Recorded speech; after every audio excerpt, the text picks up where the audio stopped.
الحمد لله نحمده ونستعينه ونستغفره ونؤمن به ونتوكل عليه ونعوذ بالله من شرور أنفسنا ومن سيئات أعمالنا من يهده الله فلا مضل له ومن يضلله فلا هادي له ونشهد أن لا إله إلا الله وحده لا شريك له ونشهد أن سيدنا محمدا عبده ورسوله فإن خير الحديث كتاب الله وخير الهدي هدي محمد صلى الله عليه وسلم وشر الأمور محدثاتها وكل محدثة بدعة وكل بدعة ضلالة وكل ضلالة في النار أو كما قال صلى الله تعالى عليه وسلم. أما بعد فقد قال الله تبارك وتعالى أعوذ بالله من الشيطان الرجيم بسم الله الرحمن الرحيم ولا تقتلوا أولادكم خشية إملاق نحن نرزقهم وإياكم إن قتلهم كان خطأ كبيرا صدق الله العظيم. رب اشرح لي صدري ويسر لي أمري واحلل عقدة من لساني يفقهوا قولي. اللهم ربنا ألهمنا رشدنا وأعذنا من شرور أنفسنا. اللهم أرنا الحق حقا وارزقنا اتباعه وأرنا الباطل باطلا وارزقنا اجتنابه. آمین یا رب العالمین.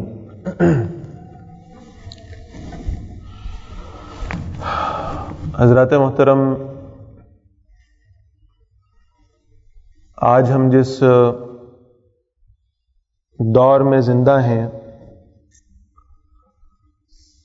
اس میں کوئی شک اور شبہ نہیں ہے کہ بہرحال یہ مغربی مرعوبیت کا دور ہے. یعنی مغرب کے جو اثرات ہیں وہ ہمارے معاشرے پر اور ہماری سوچ پر اس قدر ہو چکے ہیں کہ ہمارے نزدیک وہی بات معتبر ہوتی ہے جو مغرب کی طرف سے تصدیق شدہ ہو.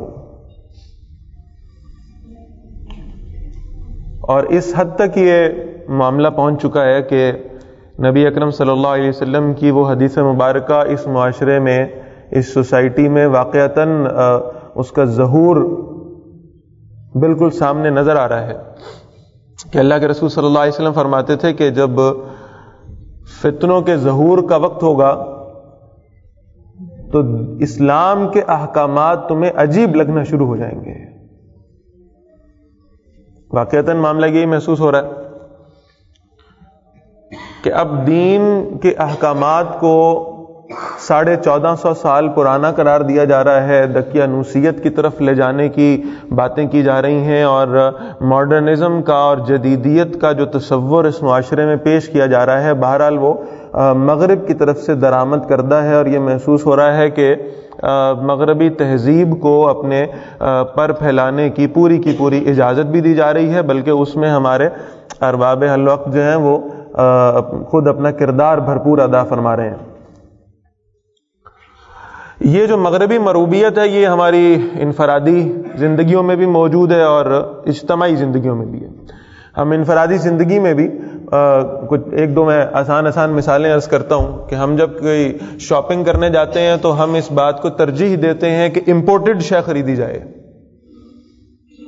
اور امپورٹڈ شے کو سے مراد یہی ہے کہ جو بہرحال یہ کہ مغرب سے درآمد شدہ ہو، اور اسے ہم یہ سمجھتے ہیں کہ گویا یہ کہ امپورٹڈ شے کا لیبل کسی شے پہ لگ جانا وہ اس کے معیار کی دلیل ہے. اسی طرح آپ یہ اندازہ لگائیے کہ ہمارا جو فیشن ہے، ہماری جو زیب و زینت ہے وہ بھی ساری مغرب سے درآمد شدہ ہے. اور یہ محسوس ہوتا ہے کہ یعنی ہمارے لیے معتبر وہی شخص ہے جو بہرحال اپنی زیب و زینت کو مغرب کے درآمد کردہ اصولوں کے مطابق اور اشیاء اور اسباب کے مطابق طے کرے گا. تو یہ جو مغرب کی مرعوبیت اور ان کے اثرات ہیں یہ ہمارے معاشرے میں انفرادی زندگیوں میں بھی ظاہر ہیں، اور ان کا جو ظہور ہے وہ ہماری اجتماعی زندگیوں میں بھی موجود ہے. یعنی اجتماعی زندگیوں میں جو اصول بن رہے ہیں، جو قوانین بن رہے ہیں، وہ سب مغرب سے درآمد شدہ ہیں. دین کے مطابق نہیں ہے. ہو سکتا ہے کہ ان میں سے چند ایک جز جو ہے نا وہ ایسے ہوں، اجزاء ایسے ہوں جو کہ دین کی تعلیمات پر بھی پورے اترتے ہوں، لیکن اکثریت کا معاملہ یہ ہے کہ وہ دین کے مخالف کسی طرز عمل پر مشتمل ہیں. اور بڑے افسوس اور دکھ کے ساتھ یہ کہنا پڑتا ہے کہ یہ جدیدیت اور ماڈرنزم کا جو غلبہ ہے یہ صرف دنیا دار لوگوں تک محدود نہیں رہا، بلکہ دیندار حضرات بھی کسی نہ کسی انداز میں وہ اس کے اثرات کا شکار ہوئے ہیں. یعنی ہمارے مذہبی طبقے میں بھی اب مغرب کی مروبیت بہت زیادہ جو ہے وہ اس کا ظہور شروع ہو گیا. اس کے برعکس دین کا مزاج کیا ہے، ذرا اس کو سمجھیں. جی میں صرف ابھی تمہیدی باتوں پہ گفتگو کر رہا ہوں، انشاءاللہ پھر اس کو تفصیل میں عرض کرتا ہوں. دین کا مزاج کیا ہے اس کو سمجھ لیں. دین کا مزاج یہ ہے کہ آپ جب بھی نماز پڑھیں گے تو آپ اللہ تعالیٰ سے جہاں اپنی ہدایت کی دعا مانگیں گے، جہاں آپ اللہ تعالیٰ سے یہ دعا مانگیں گے کہ یا اللہ مجھے ان لوگوں کا راستہ نصیب فرما دے، وہ لوگ جن پر تیرا انعام ہوا ہے، جو تیرے پسندیدہ لوگ ہیں، وہیں آپ ہر نماز کی ہر رکعت میں یہ دعا بھی مانگیں گے کہ یا اللہ وہ جو جن پر تیرا غضب نازل ہوا اور جو اپنے راستے سے بھٹک کے گمراہ ہو گئے، ان کے راستے پہ مجھے نہ چلا، ان کے راستے سے مجھے محفوظ فرما دے. غیر المغضوب علیہم ولا الضالین، نہ تو مجھے مغضوب علیہم کے راستے پہ چلنا ہے اور نہ ہی مجھے ضالین کے راستے پہ چلنا ہے، مجھے ان دونوں کے راستے سے محفوظ کر لے. اور آپ یہ جانتے ہیں کہ امت مسلمہ کا اس بات پر اجماع ہے کہ وہ لوگ جن پر غضب نازل ہوا، اس اصطلاح سے مراد یہودی ہیں، اور وہ لوگ جو ضالین ہیں یعنی جو گمراہ ہو گئے ہیں، بھٹک گئے اپنے راستے سے، ان سے مراد نصارہ. بلکہ نظم قرآن کے جو ماہرین ہیں جنہوں نے قرآن مجید کے اندر ایک ترتیب کو بیان کیا ہے، وہ یہ کہتے ہیں کہ اصل میں سورۃ الفاتحہ کے یہ آخری دو جو اصطلاحات ہیں، جو دو ٹرمینالوجیز ہیں، یہ اگلی دو سورتیں ان دو ٹرمینالوجیز کے اوپر ہیں. یعنی اس بات کو سمجھیں، غیر المغضوب علیہم پہلے ان کا ذکر آیا جن پر اللہ تعالیٰ کا غضب نازل ہوا ہے، ان سے مراد یہود ہیں، اور ان کے سارے کرتوت اور ان کی ساری حرکتیں اللہ تعالیٰ نے سورۃ البقرہ میں بیان فرما دی. اس کے بعد جو مؤخر ذکر ہیں وہ نصارہ ہیں، ولا الضالین نصارہ ہیں، اور پھر ان کا ذکر اور ان کی ساری باتیں جو ہیں وہ اللہ تعالیٰ نے سورہ آل عمران میں بیان فرما دی. یعنی نظم قرآن کے ماہرین کا خیال یہ ہے، حتیٰ کہ شیخ الاسلام امام ابن تیمیہ رحمۃ اللہ علیہ تک کی رائے یہ ہے کہ سورۃ الفاتحہ کے ان دو آخری اصطلاحات کو اللہ تعالیٰ نے، یعنی وہ جو ترتیب توقیفی ہے قرآن مجید کی، وہ توقیفی ترتیب اسی اعتبار سے ہے کہ اللہ تعالیٰ نے پوری سورۃ البقرہ کا مرکزی مضمون رکھا ہے، وہ یہ رکھا ہے کہ یہود کی حرکتیں، ان کے کرتوت، ان کے معاملات امت مسلمہ کے سامنے پیش کیے جائیں، اور یہی معاملہ سورہ آل عمران کا، یہ ترتیب جو ہے ان صورتوں کی وہ اسی اعتبار سے. لہذا ہر نماز کی ہر رکعت میں ہمیں یہ تعلیم دی گئی ہے کہ یہود و نصارہ کے راستے کو چھوڑنے کی کوشش کرو، اور جب اللہ تعالیٰ سے دعا مانگنے لگو تو اپنی دعاؤں میں اس بات کو شامل رکھو کہ یا اللہ ہمیں ان کی پیروی سے بچا لے، اس لیے کہ اس کا خطرہ تمہیں بدرجہ اتم موجود ہے. اللہ کے رسول صلی اللہ علیہ وسلم فرماتے ہیں کہ تم اپنے سے پہلے آنے والوں کی پیروی کرو گے، اور اس قدر پیروی کرو گے، ایک حدیث میں آتا ہے کہ گویا کہ جوتے کے دو پاؤں آپس میں برابر ہوتے ہیں، ایسے تم ان جیسے ہو جاؤ گے. اور ایک روایت میں آتا ہے اللہ کے رسول صلی اللہ علیہ وسلم فرماتے ہیں جیسے وہ گو کے بل میں سے اگر کوئی ان میں سے گھسا ہے تو تم بھی اس کے پیچھے گھس جاؤ گے. یعنی یہ ہے کہ وہ ان کی پیروی اور اتباع بہرحال تمہارے اندر عام ہو جائے گی. جیسا میں نے عرض کیا ہے کہ یعنی ہمارے ہاں ہمارے معاشرے کے اندر اس مغرب کی مروبیت کے اثرات جو ہیں وہ ظاہر ہیں اور نظر آ رہے ہیں انفرادی زندگیوں میں بھی اور اجتماعی زندگیوں میں بھی، تو تم ان کی پیروی کرنے والے بن جاؤ گے. پھر اللہ کے رسول صلی اللہ علیہ وسلم کا طرز عمل دیکھیں تو وہ بھی ہمیں یہی بتاتا ہے. آپ صلی اللہ علیہ وسلم مدینہ منورہ تشریف لاتے ہیں ہجرت کر کے. آپ صلی اللہ علیہ وسلم دیکھتے ہیں کہ یہودی جو ہیں وہ 10 محرم کا روزہ رکھتے ہیں. آپ صلی اللہ علیہ وسلم ان سے استفسار کرتے ہیں کہ آپ یہ 10 محرم کا روزہ کیوں رکھتے ہیں؟ بتایا جاتا ہے کہ اصل میں اس دن جو ہے وہ اللہ تعالیٰ نے بنی اسرائیل کو، حضرت موسیٰ علیہ السلام کو نجات عطا فرمائی تھی فرعون سے، اس لیے ہم اس کے شکرانے کے طور پر اس دن کا روزہ رکھا کرتے ہیں. تو اللہ کے رسول صلی اللہ علیہ وسلم نے فرمایا کہ حضرت موسیٰ علیہ السلام پر ہمارا حق زیادہ ہے، لہٰذا ہم بھی روزہ رکھیں گے، لیکن اس وجہ سے، صرف اس بات پر کہ یہودیوں کے ساتھ ہماری مشابہت نہ ہو جائے، یا کوئی یہ دلیل نہ نکال لے کہ کسی نہ کسی کام میں تو بہرحال ان کی پیروی کرنا جائز ہے، لہٰذا آپ صلی اللہ علیہ وسلم نے فرمایا کہ ہم 9 اور 10 کا روزہ ملا کر رکھا کریں گے، یعنی ان سے مشابہت کا معاملہ نہ ہو. اور تاریخ کے بہت سارے واقعات ہیں. آپ صلی اللہ علیہ وسلم دیکھتے ہیں کہ سفیر آتے ہیں اور مشرکین کے، اور ان کا معاملہ یہ ہوتا ہے کہ انہوں نے بڑی بڑی مونچھیں رکھی ہوئی ہیں اور داڑیاں صاف کرائی ہوئی ہیں. تو آپ صلی اللہ علیہ وسلم باقاعدہ حدیث کے اندر یہ صراحت کے ساتھ الفاظ موجود ہیں کہ اپنی مونچھوں کو کم کرایا کرو اور اپنی داڑیوں کو بڑھایا کرو اور مشرکوں کی پیروی نہ کیا کرو. لہذا یہ ہے کہ ان کفار کی اتباع اور پیروی کا معاملہ ہمارے اندر کہیں نہ آنے پائے. یہ ہے اصل میں جو دین کا مزاج ہے. بلکہ میں اس حد تک عرض کیا کرتا ہوں کہ بر صغیر میں ہمارے اکابر نے جو دو قومی نظریہ پیش کیا ہے وہ تو بر صغیر کی حد تک ایک دو قومی نظریہ تھا کہ مسلمان اور ہندو دو الگ قومیں ہیں. لیکن اس بات کو واضح فرما لیں کہ یہ دو قومی نظریہ بہرحال دین کا مزاج ہے. اور دین کا مزاج اس صورت میں کہ دنیا میں دو ہی قومیں موجود ہیں, ایک مسلمان ہے اور دوسرے غیر مسلم ہے. اور آپ حیران ہوں گے کہ یہ غیر مسلم الگ الگ مذاہب سے تعلق رکھنے کے باوجود ایک ہیں, اور ہم ایک مذہب سے تعلق رکھنے کے باوجود بھی ایک دوسرے میں تقسیمیں بنا کر بیٹھے ہیں, ایک دوسرے کے مخالف طرز عمل اختیار کرتے ہیں, ایک دوسرے پر فتوے دیتے ہیں, ایک دوسرے کے پیچھے نماز پڑھنے کو جائز نہیں سمجھتے. یہ ہمارا طرز عمل ہے, المیہ ہے یہ اس امت کا. وہ الگ الگ ہو کے بھی ایک ہیں. حضور صلی اللہ علیہ وسلم نے فرمایا تھا الکفر ملت واحدہ, تو ساری ایک ہی ملت ہے. سارا عالم کفر چاہے کسی بھی اور مذہب سے تعلق رکھتا ہو, سب کے سب ایک ہے. اور یہ نظر آ رہا ہے, یہ نیٹو جو بنی ہے یہ تو غالباً اس حدیث کی تفسیری میں شاید بنی. تو یہ سب ایک ہے, اور ہم اپنے آپ میں تقسیمیں پیدا کر چکے, اور ہم اپنے آپ کو ایک دوسرے سے الگ کر چکے, اور الگ الگ ہونے کے بعد ہم چونکہ ان کی مرغوبیت میں گرفتار ہیں, لہذا ان کے پیچھے چلنے کو ہم اپنے لیے فخر اور سعادت کا باعث سمجھتے ہیں. یہ تو ہو گئی تمہید آج کی گفتگو کی. اب ذرا آ جائیں ایک خاص مسئلے پر.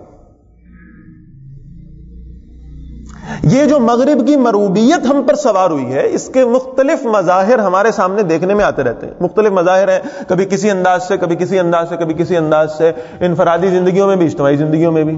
اور ان اجتماعی زندگیوں میں اس کا جو مظہر تازہ ترین ہے, ویسے تو یہ تحریک بہت پرانی ہے, میں ابھی اس کی کچھ تفصیل عرض کرتا ہوں انشاءاللہ, لیکن جو تازہ ترین اس کا مظہر ہے, جس کی کوششیں پاکستان میں کو پچھلے 30-40 سالوں میں بھرپور ہوتی رہی ہیں, اور اس کے باوجود وہ اپنی اس تحریک اور کاوشوں سے مطمئن نہیں ہے, وہ چاہ رہے ہیں اس کو اور بڑھایا جائے.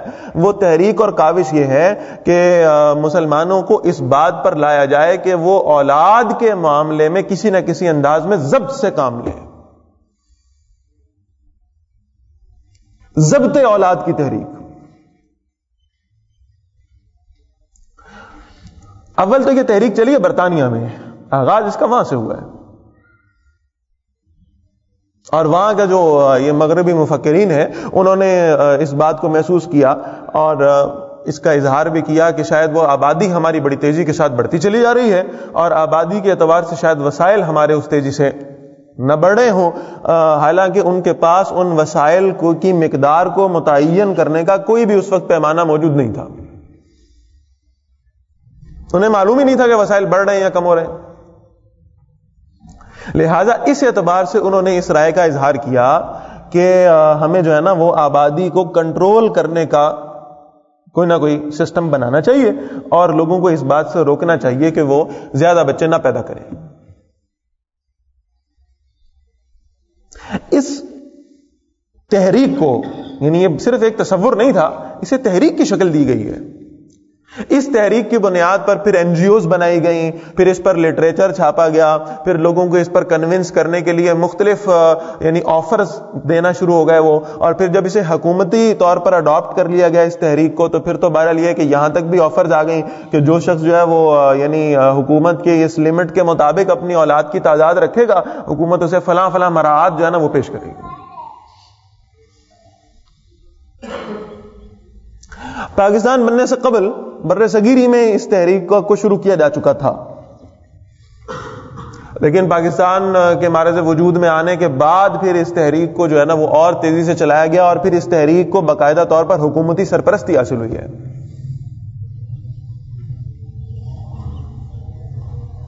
کبھی یہ نعرہ لگایا گیا کہ کم بچے خوشحال گھرانہ, اور کبھی یہ نعرہ لگایا کہ بچے دو ہی اچھے. اور یہ دو بچوں کا کانسیپٹ جو تھا, اس کو آپ سمجھنے کی کوشش کریں, آپ کو لطف آئے گا. یعنی اپنی طرف سے انہوں نے بڑی ٹیکنیکل ایک بات کی تھی کہ میاں بیوی دو ہے نا, اب یہ دو بچے آگے پیدا کریں گے تو ان دو کے متبادل آگے دو ہی ہوں گے. آبادی کی تعداد تقریباً کم و بیش اتنی ہی رہے گی. ماں باپ کے متبادل 2 بچے اور آ گئے، لہذا وہ برابر ہو گیا کام. اس پر پھر کوششیں شروع ہوئیں، مغربی ممالک میں یہ تحریک اٹھی، پھر اس کے بعد میں نے اس کیا کہ NGOs بنائی گئیں، پھر اس کے بعد جو ہے نا وہ حکومتی سرپرستی میں اس پر جو ہے وہ پیشکشیں ہوئیں، آفرز ہوئیں کہ آپ اس کو جو ہے نا اڈاپٹ کریں گے تو ہم اس پر آپ کو یہ مراعات فراہم کریں گے. اور اس کے بعد پھر جو ہے یہ مسلمانوں کے اندر خاص طور پہ اس تحریک کو عروج دینے کی کوشش کی گئی کہ آپ کے وسائل کم ہو رہے ہیں. زیادہ تر مسلمان ممالک چونکہ ابھی ڈیولپنگ کنٹریز میں ہیں یا بالکل ہی وہ خطے غربت سے نیچے کی لکیر میں، لہٰذا آپ اس تحریک کو اڈاپٹ کریں. آپ اپنی آبادی کو کم کریں گے تو آپ کے وسائل اس اعتبار سے برابر تقسیم ہوتے جائیں گے، آبادی زیادہ ہوگی. اور یہ بڑی لاجیکل اس بات کو بیان کیا گیا کہ لاجیکل انداز میں بیان کیا گیا کہ بہرحال یہ کہ کھانے والے زیادہ ہوں گے تو کھانا خود بخود ہی کم ہو جائے گا. تصور یہ پیش کیا گیا کہ جو معاشرتی وسائل ہیں یا جو معدنیات ہیں یا جو قدرتی وسائل ہیں وہ سب کے سب ایک خاص لمٹ میں موجود ہیں، اور اس لمٹ کے بعد جو ہے وہ یعنی اب جیسے جیسے لوگوں کی تعداد بڑھتی جائے گی بہرحال وہ وسائل کم ہوتے جائیں گے اور لوگوں کے لیے زندگی کا سٹینڈرڈ جو ہے نا وہ مشکل ہوتا جائے گا. لہذا اس کا طریقہ کار یہ ہے کہ ضبط اولاد سے کام لیجئے اور یعنی اپنی آبادی کو کم سے کم رکھیے، اور اس اعتبار سے جو ہے نا وہ آپ اپنے وسائل پر قابو پا سکتے ہیں، اپنے مسائل پر بھی قابو پا سکتے ہیں. اس کو باقاعدہ تحریک بنا کر شروع کیا گیا ہے. جی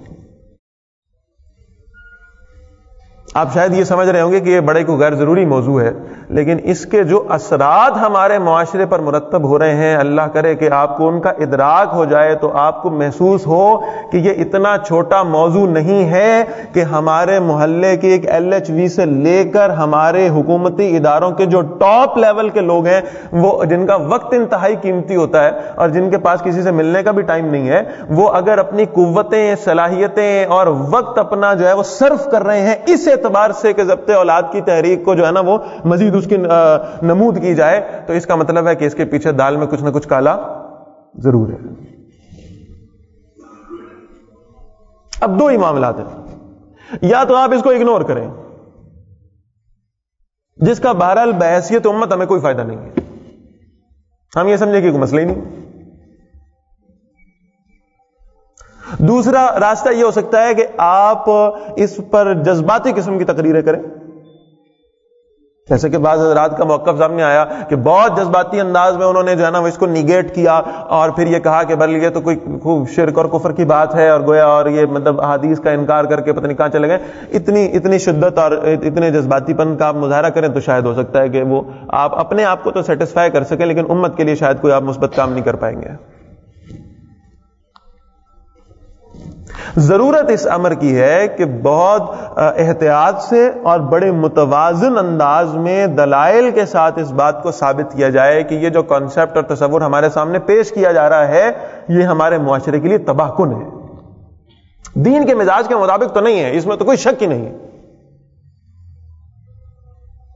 اب عقلی دلائل پر گفتگو کرنے لگے تو بہرحال یہ کہ جب نبی اکرم صلی اللہ علیہ وسلم کی حدیث سامنے آ جائیں گی اور دین کا مزاج سامنے آ جائے گا تو پھر عقلی دلائل بیان کرنے کی کوئی وجہ ہی نہیں رہے گی.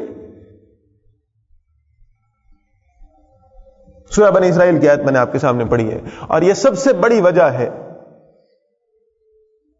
سب سے بڑا رد ہے اس سارے تصور کا جو ہمارے سامنے پیش کیا جا رہا ہے. سورہ بنی اسرائیل ہے اور آیت نمبر 31 ہے، فرمایا گیا اعوذ باللہ من الشیطان الرجیم ولا تقتلوا اولادکم خشیۃ املاق، اپنی اولاد کو مفلسی کے خوف سے قتل نہ کیا کرو.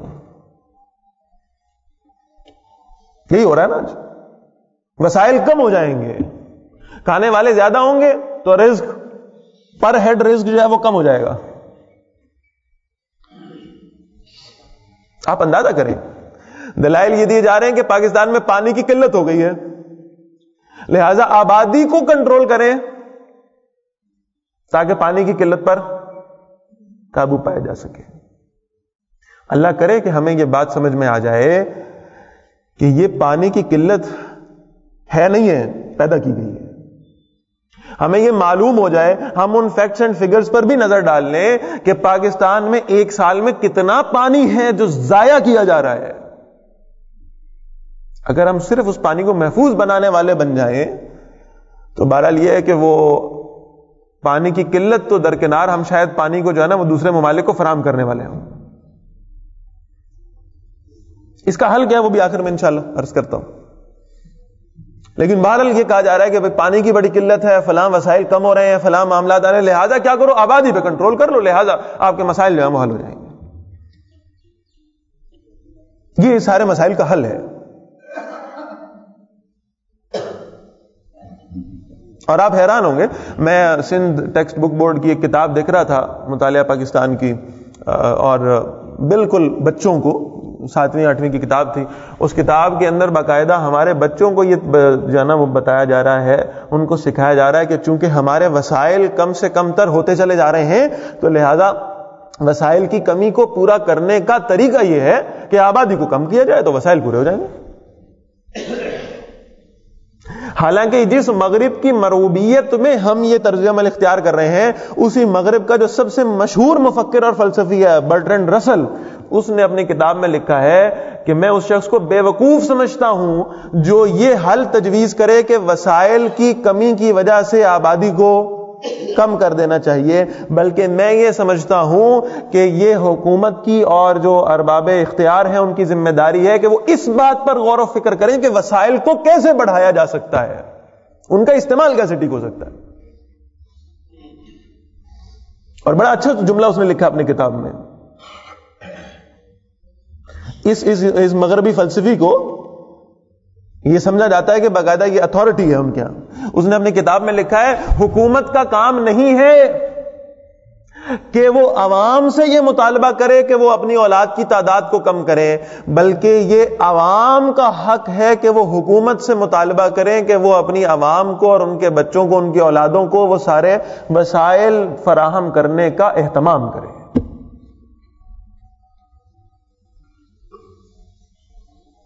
یہ اب جن کی تقلید میں سارا کام ہو رہا ہے وہ خود کہہ رہے ہیں کہ وسائل کی کمی کا علاج یہ نہیں ہے جو ہم سوچ رہے ہیں.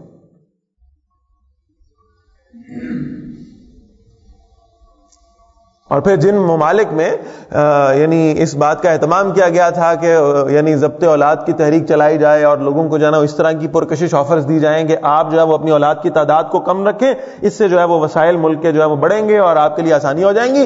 اب وہ ممالک اس کیفیت میں گرفتار ہوئے ہیں کہ وہاں پر بوڑھے لوگوں کی تعداد زیادہ ہے، یا صرف بچے ہیں یا بوڑھے ہیں، اور درمیان میں وہ نوجوانوں کا جو ایک پیچ ہونا چاہیے تھا وہ وہاں موجود ہی نہیں ہے. لہذا یعنی وہاں پر ایسے لوگ جو معاشرے کو کے یعنی بوجھ کو اپنے کندھوں پر اٹھا سکیں وہ موجود ہی نہیں ہے. اب انہوں نے اپنی پالیسی تبدیل کی ہے، اور پالیسی تبدیل کر کر وہ اس بات پر آ رہے ہیں، جاپان جیسے ممالک، چائنا جیسے ممالک، وہ اس بات پر آ رہے ہیں کہ وہ شخص جو یعنی 2 سے زیادہ بچے پیدا کرے گا اس کی اولاد کے تمام اخراجات حکومت اٹھائے گی. میں خدا کا واسطہ بچے پیدا کروں. اپنی پالیسی وہ تبدیل کر رہے ہیں. اور ہمارے ہاں اس تحریک کو جو ہے نا وہ زور دیا جا رہا ہے اس پر کہ کسی طریقے سے جو ہے نا وہ یعنی ضبط اولاد کی کا معاملہ جو ہے نا وہ عوام میں پھیلایا جا سکے. یہ ہیں حالات اور کچھ دلائل جو میں نے آپ کے سامنے عرض کیے. اللہ تعالیٰ نے بڑے واضح الفاظ میں فرمایا، اور آپ مفسرین کی رائے پڑھیں گے، وہ اس آیت کے حوالے سے یہ جملہ لکھتے ہیں کہ اگر انسان اپنی اولاد کی تعداد کو وسائل کے خوف سے کم کرنے کی کوشش کرے گا، اور وسائل میں یاد رکھیے گا صرف روٹی اور پانی نہیں ہے. یہ جو ہم نے آج ایک بڑا اچھا نعرہ بنایا نا کہ بھئی بچے کم ہوں گے تو والدین کی توجہ ان پر زیادہ ہوگی اور ان کی تربیت اچھی ہو سکے گی، لہذا ایک بڑا خوشنما نعرہ ہے کہ 10 بچے نالائق پیدا کرنے کی بجائے 2 بچے لائق پیدا کر لو. آپ اندازہ لگائیے،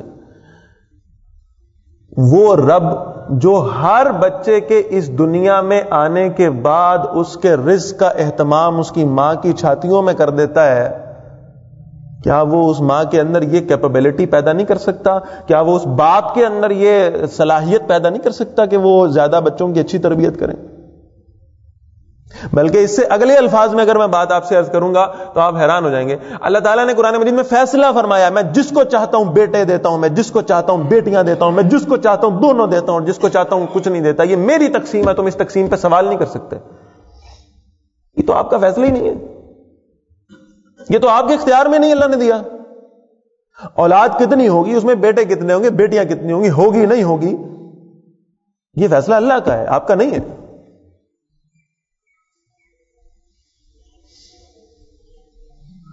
لہذا اس بات کو اللہ پر چھوڑیں اور اللہ تعالیٰ کے رازق ہونے کی جو صلاحیت ہے، صفت ہے، اس پر ایمان رکھیں. اللہ تعالیٰ نے فرمایا وَلَا تَقْتُلُوا أَوْلَادَكُمْ خَشْيَةَ إِمْلَاقٍ، نہ مارو اپنی اولاد کو مفلسی کے خوف سے. نَحْنُ نَرْزُقُهُمْ وَإِيَّاكُمْ، ہم ان کو بھی رزق دیتے ہیں اور تمہیں بھی.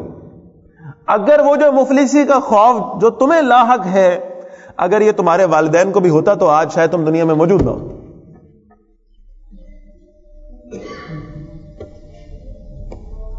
لہذا اس ڈر اور خوف سے اولاد کو قتل نہ کیا جائے. اور جسے ہم ماڈرنزم کا نام لے رہے ہیں، جسے ہم جدیدیت کا نام لے رہے ہیں، معذرت کے ساتھ، بہت معذرت کے ساتھ، اور ہم جس بنیاد پر مذاق اڑاتے ہیں کہ بھائی وہ فلاں مولوی صاحب کے جو 10 بچے ہیں، ٹھیک ہے نا، اور وہ ہمیشہ یہ بات کرتے ہیں، یہ جو مذاق اڑاتے ہیں نا، اب ذرا آپ اس انداز کو دیکھیں، یہ باقاعدہ طور پر یہ ماڈرنزم نہیں ہے، اصل دقیانوسیت اور جاہلیت یہ ہے. اس لیے کہ آپ پڑھ لیں، اسلام بعد میں آیا اور اسلام آنے سے قبل مکے کے مشرکین کا طرز عمل بالکل یہی تھا. وہ بھی اولاد کو قتل کر دیا کرتے تھے، خاص طور پر بیٹیوں کو. یہ جسے ماڈرنٹی اور جدیدیت کا نام دیا جا رہا ہے نا، یہ باقاعدہ طور پر دقیانوسیت اور جاہلیت ہے. افا حکم الجاہلیت یبغون، جاہلیت کا قانون چاہتے ہو، جاہلیت کے فیصلے چاہتے ہو. یہی ہو رہا تھا وہاں بھی. آپ اندازہ لگائیں، رسول اللہ صلی اللہ علیہ وسلم تشریف فرمائے، ایک شخص آیا، اس نے کہا اللہ کے رسول صلی اللہ علیہ وسلم میں آپ پر ایمان لانا چاہتا ہوں. کلمہ پڑھا، مسلمان ہو گیا. پھر اس نے پوچھا اللہ کے رسول صلی اللہ علیہ وسلم کلمہ پڑھنے سے قبل جو مجھ سے غلطیاں اور گناہ ہوئے ہیں، کیا مجھے ان پر معاف کر دیا جائے گا؟ حضور صلی اللہ علیہ وسلم نے فرمایا تجھے معاف کر دیا گیا. اس نے پھر پوچھا اے اللہ کے رسول صلی اللہ علیہ وسلم جتنا بھی بڑا گناہ ہو معاف ہو جائے گا؟ حضور صلی اللہ علیہ وسلم فرماتے ہیں معاف ہو جائے گا. اس نے تیسری مرتبہ پوچھا چاہے کتنا ہی بڑا کیوں نہ ہو کیا اللہ تعالیٰ اسے معاف کر دیں گے؟ حضور صلی اللہ علیہ وسلم نے حیران ہو کر پوچھا تو ایسا کیا گناہ کر آیا ہے کہ تجھے یقین ہی نہیں ہو رہا کہ تیرا اسلام تیرے اس گناہ کو مٹا دے گا؟ تو کیا کر آیا؟ اب آپ سنیں. وہ کہنے لگا اللہ کے رسول صلی اللہ علیہ وسلم اللہ تعالیٰ نے مجھے ایک معصوم سی بیٹی عطا فرمائی تھی، بہت پیاری بچی تھی، میں اس سے بڑی محبت کرتا تھا. ایک دن میں نے اس بچی کو لیا اور میں نے اسے نہلایا دھلایا، میں نے اسے اچھے کپڑے پہنائے، میں اسے اپنے ساتھ جنگل میں لے گیا. وہ بچی خوش ہوگی، ابا جان آج پکنک پہ لے کے جا رہے ہیں. جنگل میں جا کر میں نے زمین کو کھودنا شروع کیا. یا رسول اللہ صلی اللہ علیہ وسلم مجھے آج بھی وہ منظر یاد ہے جب میری بیٹی ننھی بچی جو ہے وہ دونوں ہاتھوں سے مٹی اٹھا کر جو ہے وہ میرے ساتھ باہر پھینک رہی تھی کہ میں ابا جی کی اپنے کام میں مدد کراؤں گی. اور جب میں وہ زمین کھود چکا تو میں نے اپنی زندہ بیٹی کو اس کے اندر پھینکا اور اس کے اوپر مٹی ڈالنا شروع کی. وہ آدمی کہتا ہے یا رسول اللہ صلی اللہ علیہ وسلم مجھے آج بھی وہ منظر یاد ہے کہ میں اس پر مٹی ڈال رہا تھا اور وہ مجھے کہہ رہی تھی بابا مجھے دفن نہ کرو. مجھے آج بھی وہ منظر یاد ہے. اللہ کے رسول صلی اللہ علیہ وسلم کی روتے روتے داڑھی مبارک تر ہو گئی. کہا اللہ کے بندے تو نے یہ کیا ظلم کیا، تو نے یہ کیا ظلم کیا؟ تیرے اسلام کی وجہ سے اللہ تعالیٰ نے تجھے یہ معاف کر دیا، ورنہ بخاری اور مسلم کی روایت ہے متفقن علیہ، حضرت عبداللہ بن مسعود رضی اللہ تعالیٰ نے روایت کرتے ہیں میں نے اللہ کے رسول صلی اللہ علیہ وسلم سے پوچھا اس دنیا میں سب سے بڑا گناہ کیا ہے؟ آپ صلی اللہ علیہ وسلم نے فرمایا اللہ کے ساتھ کسی کو شریک ٹھہرانا. میں نے پوچھا اس کے بعد؟ تو اللہ کے رسول صلی اللہ علیہ وسلم نے فرمایا اس کے بعد دوسرا بڑا گناہ ہے اپنی اولاد کو ناحق قتل کرنا.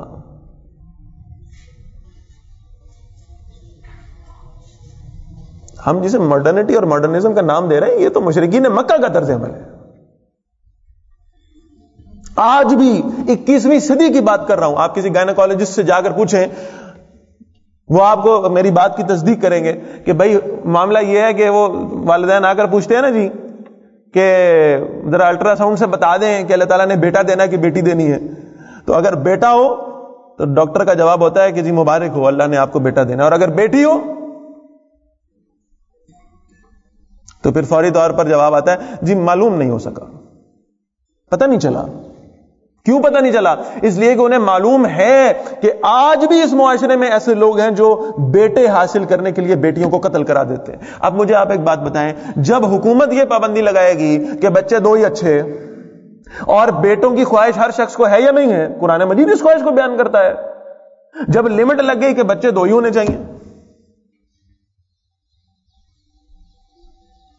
تو آپ اندازہ کیجئے کہ ہوگا یہ کہ جس شخص کو اللہ نے پہلی بیٹی عطا فرما دی، اب اس کی خواہش ہوگی کہ میرے پاس چانس ایک ہی باقی ہے اور اب مجھے کیا چاہیے؟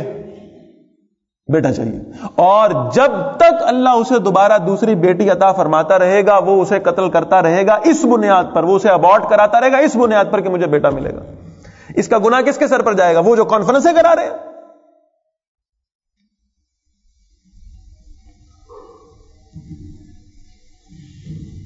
ہم عقلی دلائل کی بنیاد پر جو بات ثابت کر رہے ہیں، اللہ کے رسول صلی اللہ علیہ وسلم فرماتے ہیں زیادہ بچے پیدا کرو، میں قیامت والے دن اپنی امت کی کثرت پہ فخر کروں گا۔ یہ جو تمہاری عقلی دلیل ہے کہ وسائل کم ہو جائیں گے، وسائل کم نہیں ہوں گے۔ جسے اللہ دنیا میں بھیجتا ہے اللہ اس کے رزق کا ذمہ بھی اپنے پاس رکھتا ہے، اللہ اس کے لیے رزق کو پیدا کرتا ہے، اللہ اس کے لیے وسائل کو کھولتا ہے۔ جس مغرب کی تقلید میں ہم یہ سارے کام کر رہے ہیں وہ مغرب خود اپنی پالیسی واپس لے رہا ہے۔ ہم پر کون سی وحی کا نزول ہوتا ہے ہمیں پتہ نہیں، لیکن آتی ہے وحی بہرحال اہل مغربی سے ہے۔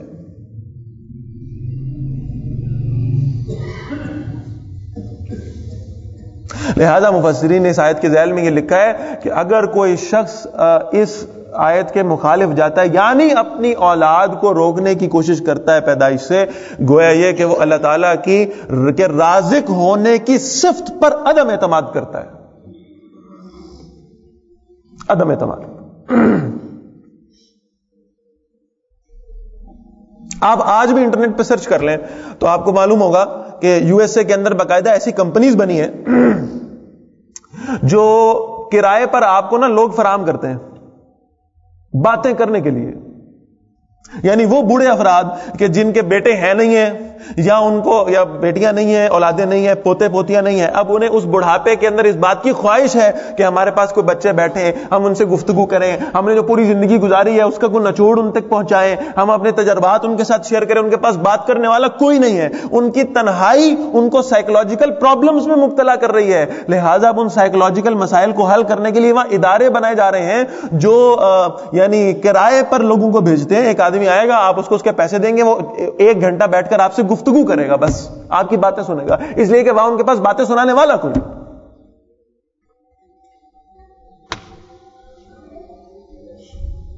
یہ وہاں کے حالات ہیں جن کو فالو کرنا ہم اپنے لیے سعادت اور خوشبختی سمجھتے ہیں۔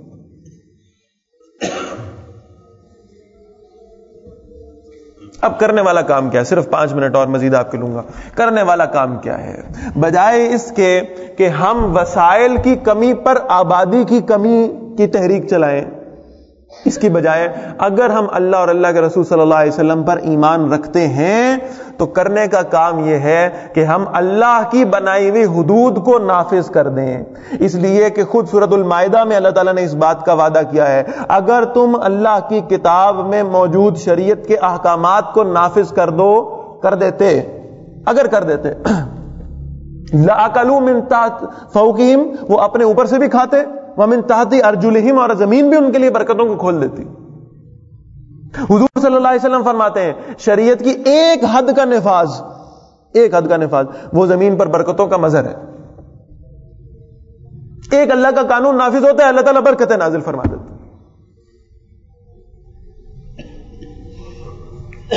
تو بجائے اس کے کہ ہم غیروں کے آگے ہاتھ پھیلانے والے ہوں، بجائے اس کے کہ ہم دین کے مخالف کو طرز عمل اختیار کر کے عقلی دلائل کی بنیاد پر اپنے ملک کی معیشت کو سنوارنے والے ہوں، اصل کرنے کا کام یہ ہے کہ اللہ کی شریعت کو نافذ کریں، اللہ کی حدود کو نافذ کریں۔ اور جن لوگوں کو اللہ تعالیٰ نے یہ صلاحیت اور اختیار دیا ہے کہ وہ اللہ کے قانون کو نافذ کرنے والے ہوں، ان کی ساری توجہ اس بات پر مرکوز ہے کہ کس طرح آبادی کم کر لو، مسئلے حل ہو جائیں گے۔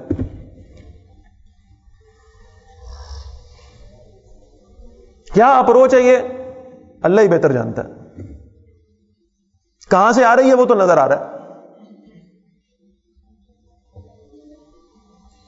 تو اس کی بجائے کہ ہم اس طرح کی اوٹ پٹانگ کام کریں، بنیادی طور پر اللہ تعالیٰ کے رازق ہونے پر اعتماد رکھتے ہوئے اس فیصلے کو اللہ پر چھوڑیں. اللہ نے جسے جب جس وقت دنیا میں بھیجنا ہے یہ اللہ کے علم میں ہے, یہ اللہ کا فیصلہ ہے, اور جسے اللہ نے دنیا سے لے کے جانا ہے, کب لے کے جانا ہے, کس مقام پر اور کیسے لے کے جانا ہے, یہ بھی اللہ کا فیصلہ ہے. لہذا اللہ کے فیصلوں میں اپنے آپ کو رکاوٹ بنانے کی بجائے ہمیں یہ چاہیے کہ ہم اس بات پر غور و فکر کریں. ہمارا ویژن اتنا محدود ہو چکا ہے, ہم اکانومی کے لیے اس کو بہتر بنانے کے لیے دنیا جہان کے کام کرنے کو تیار ہیں, لیکن ہمیں یہ معلوم نہیں ہے کہ جن کی ہم تقلید کر رہے ہیں انہیں بھی آج یہ بات سمجھ آ چکی ہے کہ اس اکانومی کے لیے, چاہے وہ کسی بھی ملک کی ہو, سب سے بڑا زہر قاتل جو ہے وہ سود ہے.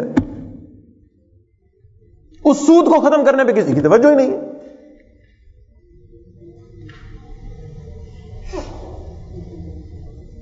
لہذا جب تک ہم اپنا طرز عمل ٹھیک نہیں کریں گے, جب تک ہم اپنا راستہ ٹھیک نہیں کریں گے, اپنے ویژن کو دین کے, اللہ اور اللہ کے رسول صلی اللہ علیہ وسلم کے مطابق نہیں کریں گے, تب تک شاید ہم ان مشکلات کو حل نہیں کر سکیں گے. اور یہ بات ذہن میں رکھیے گا, عقلی طور پر کوئی بات ہمیں کتنی ہی خوبصورت کیوں نہ محسوس ہو, کتنی خوبصورت, اگر وہ اللہ اور اللہ کے رسول صلی اللہ علیہ وسلم کے حکم اور طرز عمل کے مخالف ہوئی تو آپ یقین مانیں, علی وجہ البصیرہ یہ جملہ کہہ رہا ہوں, معاشرے میں اصلاح نہیں ہوگی, فتنہ برپا ہوگا اس سے. اللہ اور اللہ کے نبی صلی اللہ علیہ وسلم کی مخالفت اختیار کر کے کوئی شخص کامیابی حاصل کر لے, ایسا کبھی نہیں ہو سکتا.